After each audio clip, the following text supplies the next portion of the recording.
Hi everyone. இன்றைக்கி நம்ம கிளாஸில் வந்து இன்றைக்கி ஒரு மைனர் ஆக்டை பற்றி தான் படிக்க போகிறோம். இது வந்து த லாட்ரிஸ் ஆக்ட்னு சொல்லுவாங்க. ப்ராக்கெட்டில் வந்து ரெகுலேஷன், ஓகேவா? த லாட்ரிஸ் ஆக்ட்டு. ஆனால் ஆக்சுவலி வந்து லாட்ரிஸ் அதை வந்து ரெகுலேட் பண்ணுற ஆக்ட், ஓகேவா?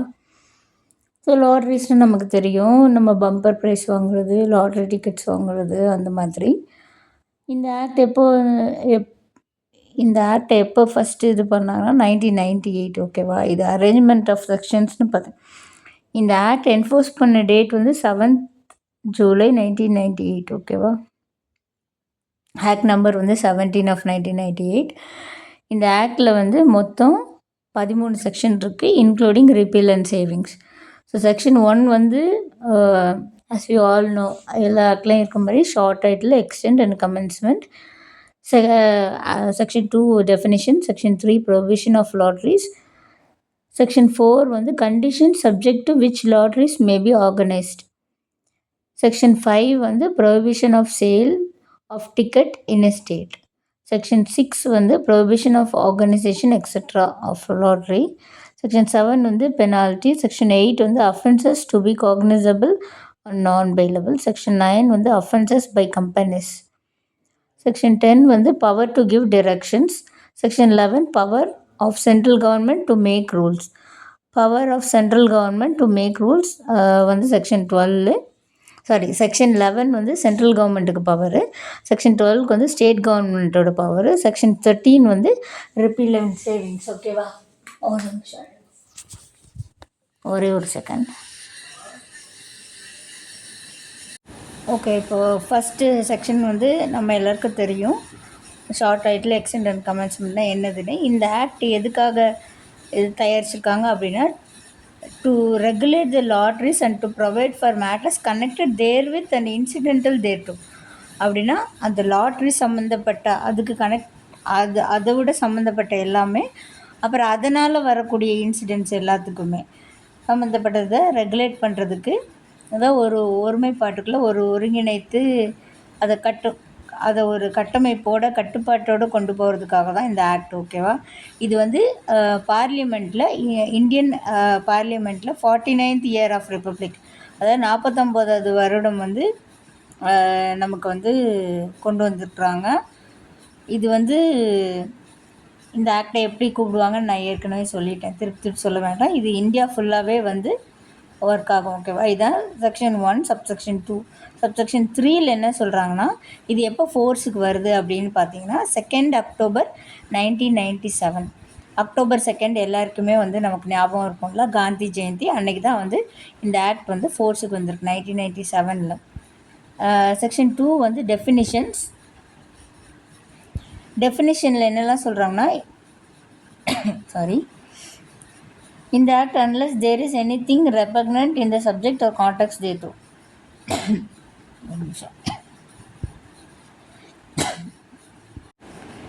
இதில் வந்து என்ன சொல்கிறாங்கன்னா, தனித்தனியாக எதுவுமே மறுக்கப்படாமல், அதாவது இது இப்படி இல்லை, சப்ஜெக்ட் கான்டெக்ஸ்க்கு மாறுபாடாகும் அப்படின்னு தனித்தனியாக இந்த ஆக்டில் சொல்லவில்லை என்றால், இப்போ நான் சொல்ல போகிற அர்த்தங்கள் தான் வந்து இதுக்கு டெஃபினிஷன்ஸ் அப்படின்னு சொல்கிறாங்க. இப்போ நான் சொல்கிறத நீங்கள் கவனிச்சுக்கோங்க.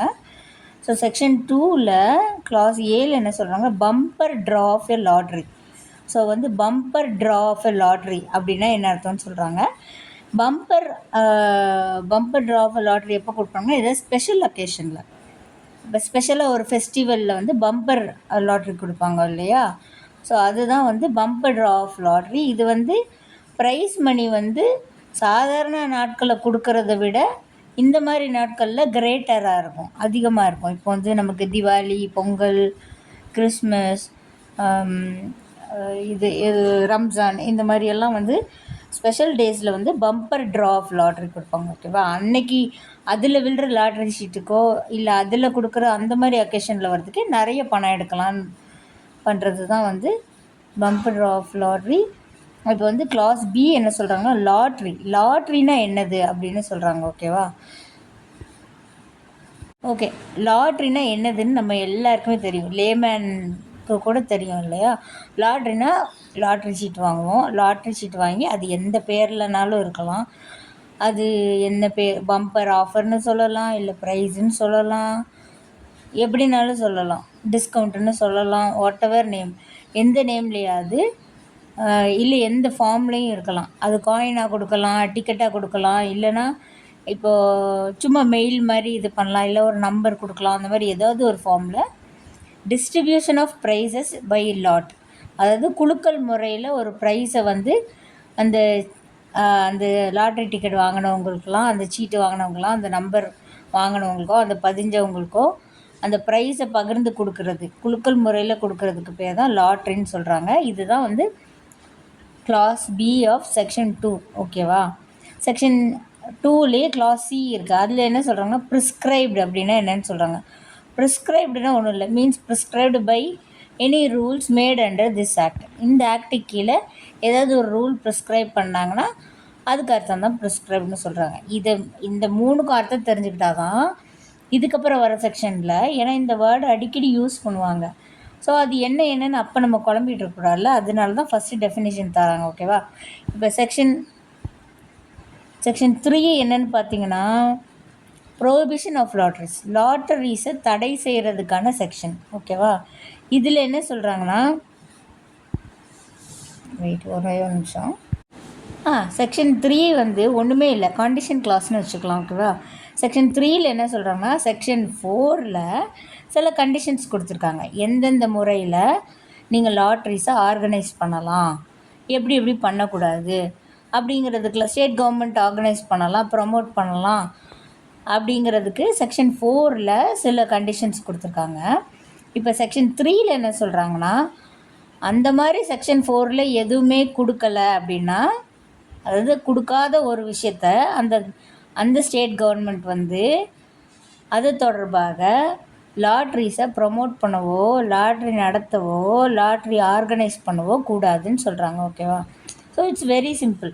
செக்ஷன் 4க்கு கீழே உங்களுக்கு எந்த இதுவுமே வரல, செக்ஷன் 4ல் சொன்னபடி நீங்கள் எதுவுமே நடத்தலைன்னா அதை மீறி நீங்கள் எதுவுமே உங்களோட ஸ்டேட்டில் வந்து பண்ணக்கூடாது அப்படின்னு சொல்கிறாங்க. சரியா? இதுதான் செக்ஷன் 3. இப்போ செக்ஷன் 4ல் என்ன சொல்கிறாங்க அப்படின்னு தெரிஞ்சுக்கணும் இல்லையா? செக்ஷன் 4ல் நான் சொன்ன மாதிரி கண்டிஷன்ஸ் தான். அது என்னென்ன கண்டிஷன்னு பார்ப்போம். செக்ஷன் 4ல் வந்து a state government may organise, conduct or promote a lottery subject to the following conditions நேம்லின்னு கொடுத்துட்டு அதில் ஏபிசின்னு வரிசையாக கொடுத்துருக்காங்க. இப்போ கிளாஸ் ஏ என்ன சொல்கிறாங்கன்னா, prize shall not be offered on any pre announced number or on the basis of a single digit அப்படின்னு சொல்கிறாங்க. நம்ம வந்து எந்த ப்ரீ அனௌன்ஸ், அதாவது பைசா நம்ம ப்ரைஸ் விழுறதுக்கு முன்னாடி இந்த நம்பர் வாங்கினீங்கன்னா உங்களுக்கு ப்ரைஸ் விழும் அப்படின்னு சொல்லக்கூடாது. ஓகேவா? ஏதாவது ப்ரீ அனௌன்ஸ்டு நம்பரில் வந்து லாட்ரி வந்து நடத்தக்கூடாதுங்கிறாங்க. இன்னொன்று வந்து சிங்கிள் டிஜிட்டில் பேசிஸ் அண்ட் சிங்கிள் டிஜிட்டும் நடத்தக்கூடாது அப்படிங்கிறாங்க. ஓகேவா? அப்போது கிளாஸ் பியில் என்ன சொல்கிறாங்க, the state government shall print the lottery ticket bearing the imprint and logo of the state in such manner that the authenticity of the lottery ticket is ensured. Lottery ticket நம்பகத்தன்மையோடு இருக்கணும் அப்படிங்கிறதுக்காக state கவர்மெண்ட்டோட logo, அவங்களோட sign, logo இதெல்லாம் வச்சு imprint பண்ணியிருக்கணும்னு சொல்கிறாங்க. சியில் வந்து the state government shall sell the tickets either itself or through distributors or selling agents. State government வந்து அவங்களே கவர்மெண்ட்டே விற்கலாம், இல்லைன்னா டிஸ்ட்ரிபியூட்டர்ஸ் மூலமாக விற்கலாம், இல்லைன்னா ஏஜென்ட் இருப்பாங்க, ஏஜென்ட்ஸ் மூலமாக, தரகர்கள் மூலமாக விற்கலான்னு சொல்கிறாங்க. இப்போ வந்து செக்ஷனுங்கிறேன். கிளாஸ் டி என்ன சொல்கிறாங்க, the proceeds of the state of lottery tickets shall be credited in to the public account of the state. ஸ்டேட்டுக்குன்னு ஒரு பப்ளிக் அக்கௌண்ட் இருக்கும், அதில் தான் வந்து அந்த லாட்ரி டிக்கெட்டுக்கு வந்த பணம்லாம் வந்து இதாக இருக்கணும்னு கிரெடிட் ஆகணும்னு சொல்கிறாங்க. அப்புறம் வந்து ஈயில் என்ன சொல்கிறாங்க, the state government itself shall conduct the draw of all the lotteries. State government தான் எல்லா லாட்ரிஸையும் நடத்தணும்னு சொல்கிறாங்க. த ப்ரைஸ் எஃப்ல வந்து the prize money unclaimed within such time as may be prescribed by the state government or not otherwise distributed shall become the property of that government. Okay. இதில் என்ன சொல்கிறாங்கன்னா, இந்த குறிப்பிட்ட நேரத்துக்குள்ளே அந்த பரிசு பரிசு தொகையை வந்து கிளைம் பண்ணியிருக்கணும் இல்லையா? யாருக்கு பரிசு விழுந்துச்சோ அவங்க வந்து கேட்டிருக்கணும். அதை கிளைம் பண்ணியிருக்கணும். அப்படி பண்ணாத பட்சத்தில் இல்லைன்னா கவர்மெண்ட் வந்து அந்த டிஸ்ட்ரிபியூட் பண்ணலை அப்படிங்கிற அப்படிங்கிற சிச்சுவேஷனில் வந்து அது அந்த ப்ரைஸ் மணி வந்து கவர்மெண்ட்டோட சொத்தாயிரும். சரியா?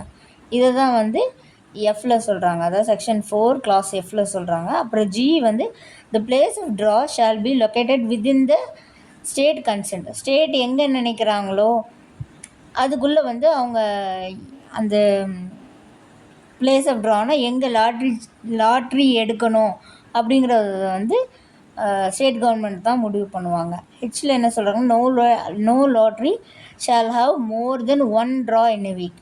ஒரு வாரத்தில் ஒரு நாளைக்கு மேலே ஒரு லாட்ரி எடுக்கக்கூடாது அப்படின்னு சொல்கிறாங்க. ஐயில் வந்து the draws of all kinds of lottery shall be conducted between such period of the day as may be prescribed by the state government. Okay, அதுவுமே வந்து அந்த எந்த பீரியடில் பண்ணணும், எந்தெந்த நேரத்துக்குள்ளே பண்ணணும் அப்படிங்கிறத ஸ்டேட் கவர்மெண்ட் தான் தீர்மானிக்கணும். ஜேயில் வந்து the number of bumper draws of a lottery shall not be more than 6 in a calendar year. ஒரு வருடத்தில் 6 முறைகளுக்கு மேலே பம்பர் லாட்ரி வந்து நடத்தக்கூடாது, ட்ரா பண்ணக்கூடாது அப்படின்னு சொல்கிறாங்க. இதுவுமே ஸ்டேட் கவர்மெண்ட் ரூல்ஸில் ஃபாலோ பண்ணணும். அப்புறம் மற்ற கண்டிஷன்லாம் வந்து சென்ட்ரல் கவர்மெண்ட் என்னென்ன கண்டிஷன்ஸ் போடுறாங்களோ அதுக்கு ஏற்றப்பில் நடந்துக்கணும். ஓகேவா? இப்போ செக்ஷன் 5ல் வந்து என்ன சொல்கிறாங்கன்னா, prohibition of sale of ticket in a state. A state government may within the state prohibit the sale of tickets of lottery organized, conducted or promoted by every other state. சில state government நினச்சிதுன்னா, இப்போ நம்ம எல்லாம் நிறைய state சேர்ந்தது தான் நம்மளோட நாடு இல்லையா? ஒரு சில ஸ்டேட்டில், இப்போ தமிழ்நாட்டில் இருக்கிற மாதிரி ஒரு சில ஸ்டேட்ஸில் வந்து ப்ரொஹிபிட் பண்ணலாம், கண்ட்ரோல் பண்ணலாம். இங்கே லாட்ரி சீட்டு நடத்தக்கூடாது, இல்லை மற்ற மாநிலத்துலேருந்தும் லாட்ரி சீட்டு வாங்கக்கூடாது அப்படின்லாம் ஸ்டேட் நினச்சா வந்து அதை ப்ரொஹிபிட் பண்ணலான்னு சொல்கிறது தான் செக்ஷன் 5. செக்ஷன் 6 வந்து prohibition of organisation etcetera of lottery. The central government may, by order published in the official gazette, prohibit a lottery organized, conducted or promoted in contravention of the provisions of section 4, or where tickets of such lottery are sold in contravention of the provisions of section 5. இப்போ section 4க்கு கீழே சொன்ன கண்டிஷன்லேயோ இல்லை section 5ல் சொன்ன மாதிரி state government தடை செய்து இருக்கும் பட்சத்திலோ அதெல்லாம் மீறி ஒரு லாட்ரி வந்து கண்டக்ட் பண்ணுறாங்க, ஆர்கனைஸ் பண்ணியிருக்காங்க, இல்லைன்னா லாட்ரியை வந்து ப்ரொமோட் பண்ணுறாங்க. இப்போ நிறைய யூடியூப்லலாம் வருது, லாட்ரி இங்கே வாங்குங்க அங்கே வாங்குங்கன்ட்டு. அப்படிலாம் பண்ணக்கூடாது. அந்த மாதிரியெல்லாம் ஒரு ஸ்டேட் கவர்மெண்ட் தடை உத்தரவு இருக்கும் பட்சத்தில், இல்லைனா வந்து செக்ஷன் 4க்கு கீழே எந்த கண்டிஷனும் ஃபாலோ பண்ணாமல் இருக்கிற பட்சத்தில் அப்படியெல்லாம் பண்ணுனா அது சென்ட்ரல் கவர்மெண்ட் வந்து அதை தடை செய்யலான்னு சொல்கிறாங்க. Prohibition of organisation of lottery. Official கெசட்டில் இது பண்ணிவிட்டு ப்ரொஹிபிட்டே லாட்ரி ஆர்கனைஸ் பண்ண லாட்ரியை தடை செய்யலாம், கண்டக்ட் பண்ணுறதை இல்லை ப்ரமோட் பண்ணுறதை வந்து தடுக்கலாம்னு சொல்கிறாங்க. ஓகேவா? ஸோ செக்ஷன் 4 செக்ஷன் 5 வந்து காம்ப்ளை ஆகிருக்கணும். அதை காம்ப்ளை பண்ணல அப்படின்னா செக்ஷன் 6ல் வந்து உங்களுக்கு தடை உத்தரவு போடலான்ங்கிறது தான் இந்த 3 செக்ஷனும். So simple. செக்ஷன் 7 வந்து பெனால்ட்டி சொல்கிறாங்க. இதுக்கான பெனால்ட்டி எவ்வளவு, நமக்கு அபராதம் எவ்வளவு, தண்டனை எவ்வளவு அப்படின்ட்டு. செக்ஷன் 7 செக்ஷன் 7 சப்செக்ஷன் 1ல் என்ன சொல்கிறாங்க, வேறு lottery is organised, conducted or promoted after the date on which this act receives the assent of the president.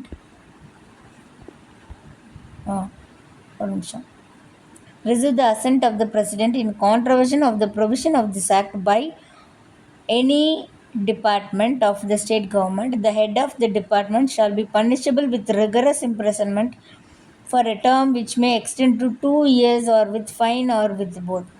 So section 1ல் என்ன சொல்கிறாங்க அப்படின்னா, இந்த ஆக்ட்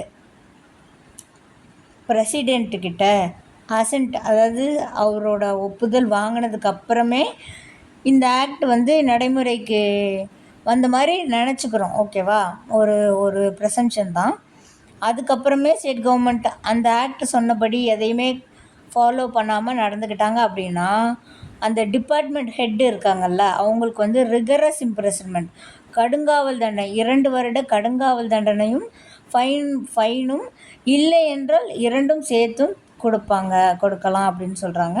ஸோ இதில் என்னது ப்ரொவைட் பண்ணியிருக்காங்கன்னா, that nothing contained in the section shall render such head of the department liable to any punishment if he proves that the contravention was committed without his knowledge or that he exercised all due diligence to prevent the commission of such contravention.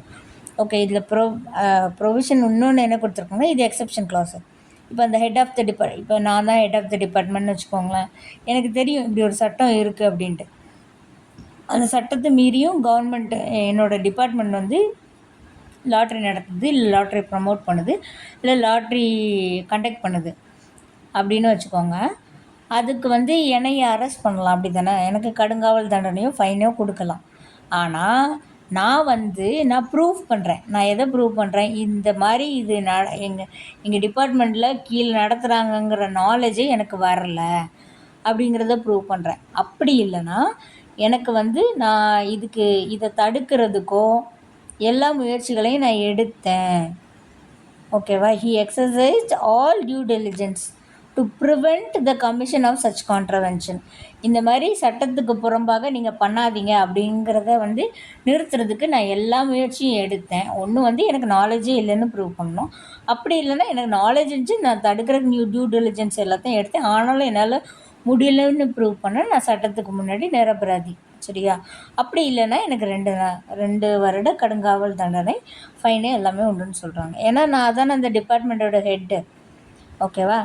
இப்போது வந்து section 7ல் subsection 2 என்ன சொல்கிறாங்க அப்படின்னா,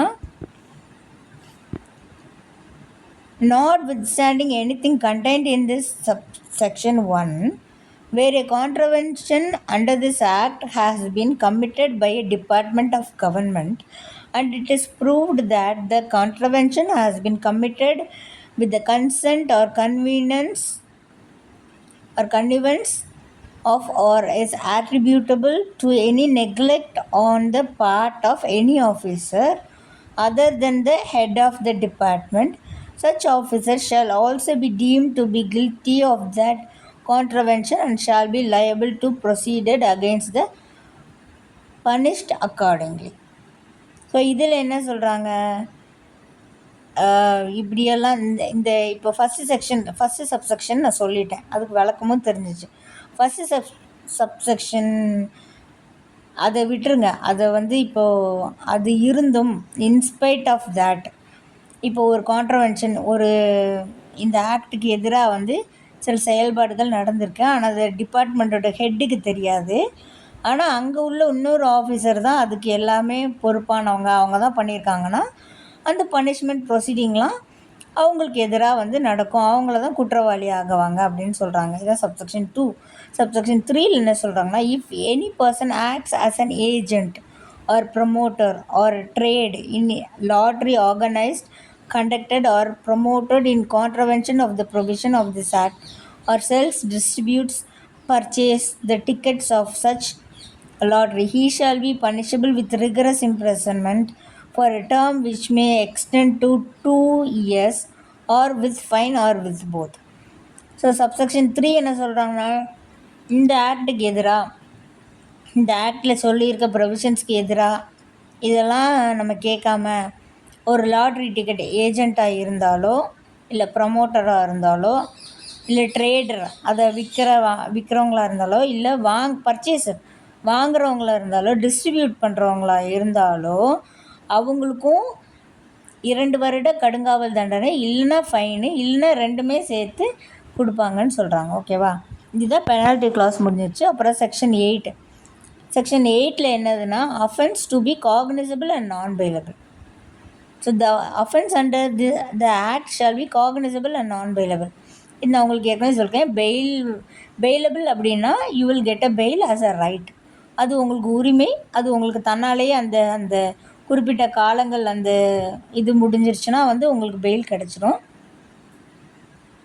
நான் bailable அஃபென்ஸ்னால் fail வந்து நீங்கள் வந்து கோர்ட்டில் போய் அப்ளை பண்ணி கோர்ட் நினச்சிதுன்னா தருவாங்க. அந்த மாதிரி இருக்கிறது தான் நான் பெயிலபிள் அஃபென்ஸு.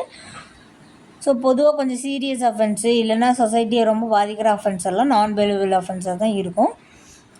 காக்னிசபிள் அப்படின்னா அது வாரண்ட்டே இல்லாமல் போலீஸால் அரெஸ்ட் பண்ண முடியும். ஸோ இந்த லாட்ரி டிக்கெட் சம்மந்தமாக எந்த இது இந்த ஆக்ட்டுக்கு இந்த ப்ரொவிஷன்ஸ்க்கு எதிராக என்ன பண்ணாலும் போலீஸ் வந்து வாரண்ட் இல்லாமல் உங்களை அரெஸ்ட் பண்ணுவாங்க. ஓகேவா? அப்புறம் section 9 offence by companies. Company ஒரு தப்பு பண்ணுறாங்க. இதில் சப்செக்ஷன் 1 என்ன சொல்கிறாங்கன்னா, where an offense under this act has been committed by a company, every person who at the time the offense was committed was in charge of and was responsible to the company for the conduct of the business of the company, as well as the company shall be deemed to be guilty of the offense and shall be liable to be proceeded against and published accordingly.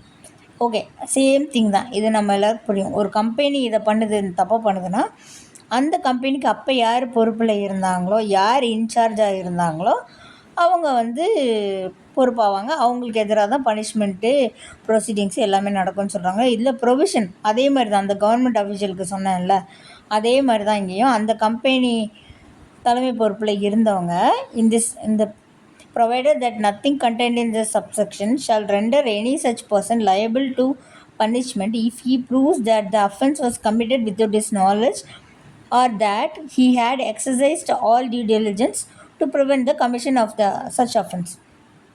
அதான் சொல்கிறாங்க. அவர் வந்து எனக்கு தெரியவே தெரியாது இந்த company இப்படி பண்ணது, இவங்க இப்படி பண்ணது என்னோட காதுக்கு வரவே இல்லை, என்னோடய நாலேஜுக்கு வரவே இல்லைங்கிறத ப்ரூவ் பண்ணாலோ, இல்லைன்னா அப்படி வந்ததுக்கப்புறமும் நான் அந்த குற்றத்தை தடுக்கிறதுக்கு நான் எவ்வளோ முயற்சி பண்ணேன்னு அவர் ப்ரூவ் பண்ணாலும் அவருக்கு வந்து பனிஷ்மெண்ட் கிடைக்காது. சரியா?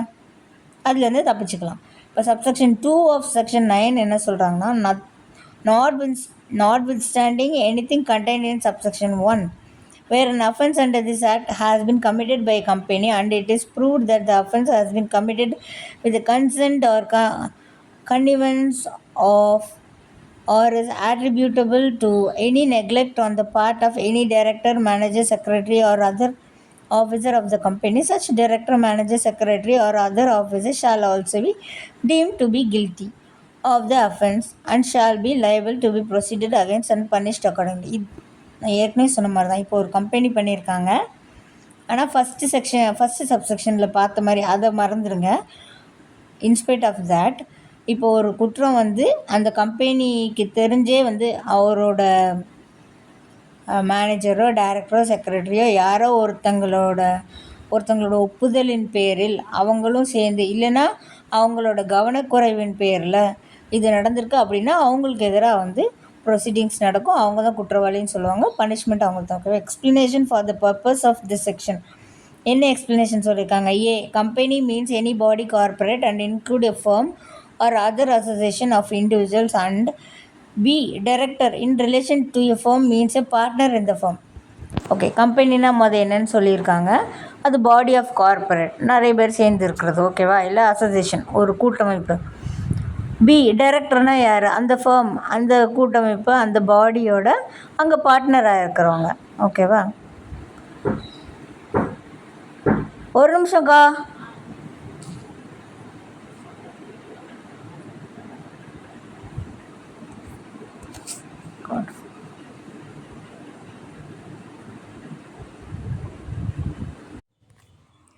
ஓகே, ஆக்சுவலி வந்து நம்ம இதுபடி தெரிஞ்சுக்க வேண்டிய செக்ஷன்ஸ் இவ்வளோ தான். ஆஸ் அ லாயர் ஆர் லா ஸ்டூடெண்ட்டாக வந்து நம்ம தெரிஞ்சுக்க வேண்டிய முக்கியமான செக்ஷன்ஸ் இவ்வளோ தான். இப்போ என்ன அப்படின்னா,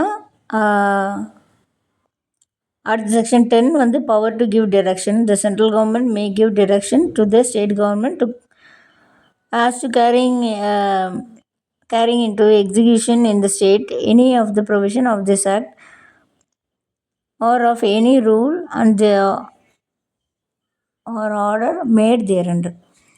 ஸோ இதில் சொல்லியிருக்க எந்த பவர்னாலும் இந்த ஆக்டில் கொடுத்துருக்க ப்ரொவிஷன்லாம் ஸ்டேட் கவர்மெண்ட் வந்து நடைமுறைக்கு கொண்டு வரணும் அப்படின்னா அது சென்ட்ரல் கவர்மெண்ட் வந்து பவர் கொடுக்கும்னு சொல்கிறாங்க. ஸோ டைரக்ஷன்ஸ் கொடுப்பாங்க. பவர் டு கிவ் டைரக்ஷன்ஸ் எப்படி பண்ணணும் அப்படிங்கிற பொறுத்து நீங்கள் பண்ணலாம் அப்படின்னு சொல்கிறது கூட டைரக்ஷன் தானே. அப்புறம் இப்போ செக்ஷன் 11 வந்து சென்ட்ரல் கவர்மெண்ட் எப்படி ரூல் மேக் பண்ணுவாங்க இது தொடர்பாக. அது வந்து இந்த ரூல் கிடையாதுன்னு சொல்லலாம், அனல்மெண்ட்டாக இருக்கலாம், இல்லை மாடிஃபிகேஷன்ஸ் இதை இப்படி மாற்றுங்க அப்படி மாற்றுங்கன்னு சொல்லலாம், இல்லை புதுசாக ஒரு ரூல் கொண்டு வரலாம். எதனாலும் இது தொடர்பாக பண்ணுறதா இருந்தால் சென்ட்ரல் கவர்மெண்ட் வந்து எந்த ஃபார்மாலிட்டி ஃபாலோ பண்ணணும்னு சொல்கிறாங்க. அதை பார்லிமெண்ட்டோட 2 அவையிலையும் இருக்கணும். அந்த 2 அவை தொடர்ந்து 30 நாட்கள் இருக்கணும். அப்படி இல்லைன்னா அடுத்தடுத்த சக்ஸசிவ் செஷன்ஸில் வந்து இந்த ஆக்டை வச்சுருக்கணும். இதெல்லாம் நமக்கு தெரியும்ல, நடைமுறையில் எப்படி நடக்கும். ஒரு ஆக்ட் வந்து வெளியில் வரணும்னா அது எந்த அளவுக்கு பார்லிமெண்ட்டில் போயிட்டு வரணும்னா அதுதான் வந்து இதில் சொல்லியிருக்கிறாங்க செக்ஷன் 11. செக்ஷன் 12 வந்து அதே மாதிரி ஸ்டேட் கவர்மெண்ட் வந்து by notification in the official gazette make rules to carry out the provisions of this act. Official கெசட்டில் ரூல்ஸை வந்து முதல்ல நோட்டிஃபை பண்ணிவிட்டு அப்புறம் வந்து எந்த ப்ரெஜுடிஸும் இல்லாமல் எந்த ஒரு ப்ரெஜுடிஸ்னால் என்ன எப்படி சொல்கிறது, ஒரு விஷயம் நடக்கிறதுக்கு முன்னாடியே அது இப்படி தான் அப்படின்னு நினச்சிக்குவாங்க இல்லையா. ஒரு விஷயத்த தெரிகிறதுக்கு முன்னாடியே அது இப்படி தானே முடிவு பண்ணுறது. அந்த மாதிரி எந்த ஒரு எண்ணமும் இல்லாமல் அந்த டைம் ஃபிக்ஸ் பண்ணுறது, அந்த கிளைமிங் ப்ரைஸோட டைம் குறிப்பிட்ட நேரத்துக்குள்ளே இப்போ 3 மாதத்துக்குள்ளே நீங்கள் கிளைம் பண்ணணுன்னு சொல்கிறாங்கல்ல, அந்த மாதிரி இருக்கிறது. இல்லைன்னா வந்து எப்போ லாட்ரியை ட்ரா பண்ணுறது வைக்கலாம் அப்படிங்கிறது செக்ஷன் 4க்கு கீழே சொல்லியிருக்க விஷயங்கள். Any other matter which is required to be or may be prescribed, இதெல்லாம் வந்து ஸ்டேட் கவர்மெண்ட் வந்து முடிவு எடுத்துக்கலான்னு சொல்கிறாங்க. ஸ்டேட் கவர்மெண்ட்டும் அப்படி தான் ஸ்டேட் லெஜிஸ்லேச்சர் முன்னாடி வச்சு 2 அவையிலையும் வந்து அவங்க சம்மதம் வாங்கணும் அப்படின்னு சொல்கிறாங்க. இல்லைன்னா before each house of the state legislature where it consist of 2 houses or where such legislature consist of 1 house before that 1 house. இப்போ சில மாநிலத்துலாம் பார்த்திங்கன்னா 2 அவை இருக்கும், சில மாநிலத்தில் 1 அவை தான் இருக்கும். பைகாமரல் லெஜிஸ்லேச்சர் சில அவைக்கு இப்போ கர்நாடகாலெலாம் வந்து பைகாமரல் லெஜிஸ்லேஷன். ஸோ அந்த மாதிரி இருந்தால் 2லேயும் வைக்கணும். ஒரே ஒரு இது இருந்தால் ஒரு அவைக்கு முன்னாடியாவது வச்சு சம்மதம் வாங்கணும், அப்புறம் தான் நீங்கள் ரூல்ஸ் மேட் பண்ண முடியும்னு சொல்கிறாங்க. செக்ஷன் 13 வந்து ரிப்பீல் அண்ட் சேவிங். இது எந்த ஆக்டை ரிப்பீல் பண்ணிவிட்டு இதை கொண்டு வருது அப்படின்னா சப்செக்ஷன் 1ல் வந்து the lotteries regulations ordinance 1998 ordinance 6 of 1998 is hereby repealed. இதுக்கு முன்னாடி சட்டம் கிடையாது, ஆனால் ஆர்டினன்ஸ் இருந்துச்சு. ஆர்டினன்ஸ்னால் சட்டம் இயற்றுறதுக்கு முன்னாடி டெம்பரரியாக ஒரு சட்டத்தை கொண்டு வருவாங்க, டெம்பரரி ஆர்டினன்ஸ் மாதிரி. அது வந்து கொஞ்ச நாளைக்கு ஒரு டெம்பரரி பீரியடில் மட்டும் இருக்கும். அது இருந்துச்சு, அதை ரிப்பீல் பண்ணிவிட்டு இது வந்துச்சு. ஓகேவா. Notwithstanding such repeal anything done or any action taken under the said ordinance shall be deemed to have been done or taken under the corresponding provision of the act. அவ்வளோதான். அதை வந்து இது repeal பண்ணுது, அதுதான் சொல்கிறாங்க. அது பண்ண வேலையெல்லாம் இது பண்ண ஆரம்பிச்சிடுச்சு. ஓகேவா. Thank you for listening. நான் கொஞ்சம் ஸ்லோவாக தான் இந்த ஆக்டை எடுத்தேன். ஆக்சுவலாக ரொம்ப ஈஸி, இது ஒரு 10 minutes ரீடு தான் ஆகும். நான் உங்களுக்கு வாசித்து சொன்னனால கொஞ்சம் ஸ்லோவாகிடுச்சு. ஏதாவது டவுட்ஸ் இருந்தால் கமெண்ட் செக்ஷனில் கமெண்ட் பண்ணுங்கள். ஓகேவா. தேங்க்யூ. பை.